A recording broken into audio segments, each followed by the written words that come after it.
In any story, the villain is the catalyst. The hero's not a person who will bend the rules or show the cracks in his armor. He's one-dimensional, intentionally, but the villain is the person who owns up to what he is and stands by it. Marilyn Manson.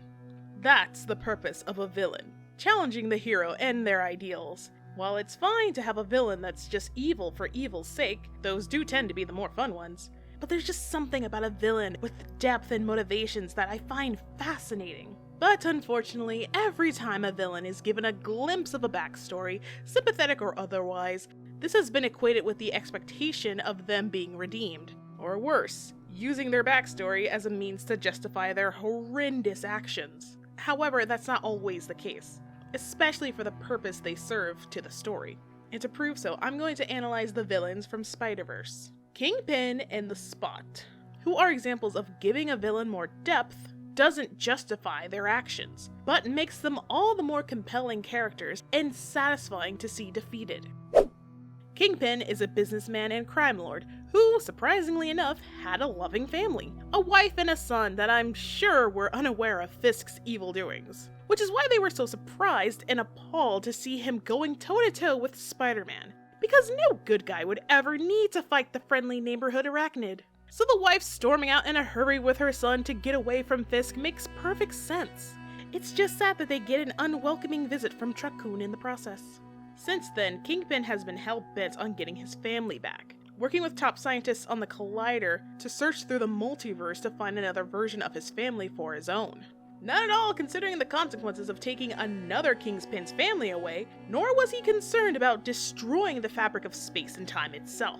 So although Kingpin has faced a great tragedy in his life, and fulfilling a noble cause to himself, the narrative makes it very clear that we are not meant to root for Fisk.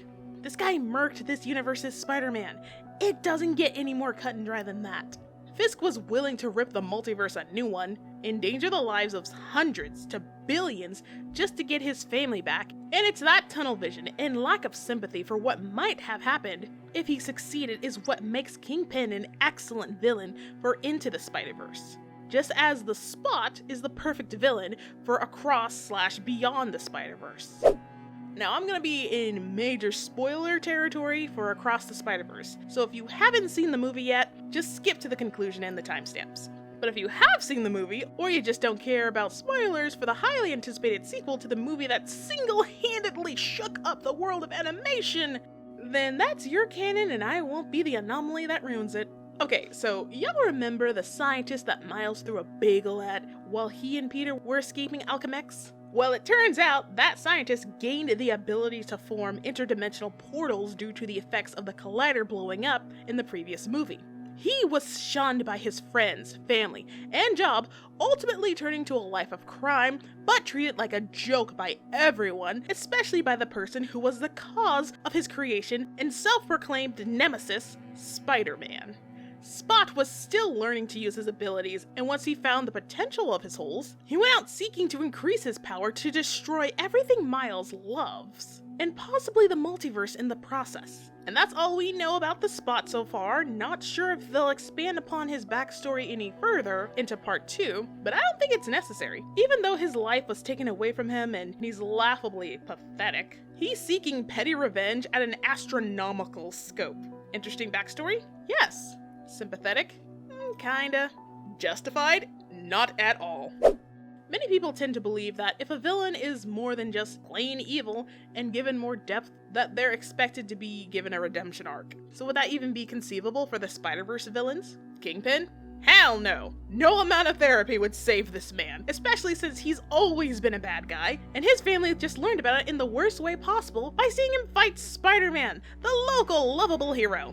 Unless you run the Daily Bugle. And even if they had survived, I don't think they would ever forgive Fisk. I mean, if the reason for him running a crime syndicate on the side was to help his struggling family, maybe, but Fisk is also a successful businessman, presumably the CEO of his own company. The guy was not struggling whatsoever. Now, as for the Spot, well, maybe? If he wasn't casted aside by everyone, he could have been saved, but not by Spider-Man, sadly, since he has a personal vendetta against Miles. Perhaps if he came across a different hero or someone who could look past his condition, maybe, but he seems pretty dead set on revenge, so unfortunately, there was no helping him either.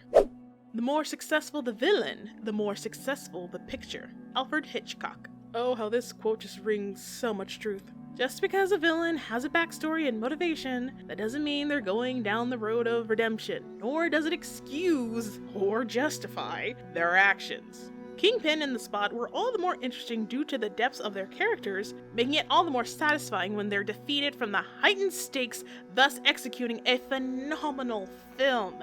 And if you somehow made it to the end without getting yourself spoiled, watch Across the Spider-Verse. You're gonna do your eyes and ears a great pleasure. I really hope they release an art book. This stuff is amazing. Goodbye!